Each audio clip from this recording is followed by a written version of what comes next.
மது மேதமான காரணமாக இருந்த production house இந்த ஸ்டோன் பெஞ்ச். இந்த மாதிரி என்னோட 29 வந்து நான் ஒரு ஷார்ட் ஃபிலிம் பண்ணியிருந்தேன் மதுன்ட்டு.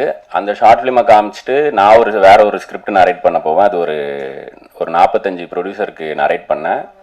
எல்லாரும் அழுவாங்க, கட்டி பிடிப்பாங்க. அதுக்கப்புறமா இதை ஏன் ஃபஸ்ட் படமாக பண்ணோம், உங்களுக்கு மது மாதிரி ஷார்ட் ஃபிலிம் வந்து நீங்கள் படுத்துக்கிட்டே லெஃப்ட் ஹேண்டில் எழுதிடலாம், ஜாலியாக சிரிச்சுட்டு எல்லாரும் பார்க்குற மாதிரி ஒரு படம் பண்ணுங்கன்னு சொன்னாங்க. அதை ஒரு 45 பேர் சொன்னாங்க.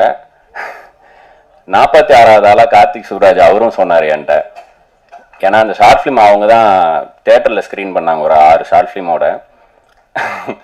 அப்போ இந்த க்ரௌடில் நான் இன்னைக்கு காலைல கூட பார்த்தேன், ஒரு ரிப்போர்ட்டர், அவர் அன்றைக்கும் நான் பார்த்தேன். அவர் அந்த ஷார்ட் ஃபிலிம் எல்லாரும் பார்த்துட்டு வெளியே வந்தார். நாங்கள்லாம் டைரக்டர்ஸ் வரிசையாக நின்றுருந்தோம். இப்போ வரிசையாக பார்த்துட்டே போயிட்டு இதில் இந்த மதுன்னு ஷார்ட் ஃபிலிம் எடுத்தது யார் அப்படின்னு கேட்டார். நான் தான் அப்படின்னு சொன்னாங்க. இவன் டைரக்டர் ஆவான் அப்படின்னு போயிட்டார்.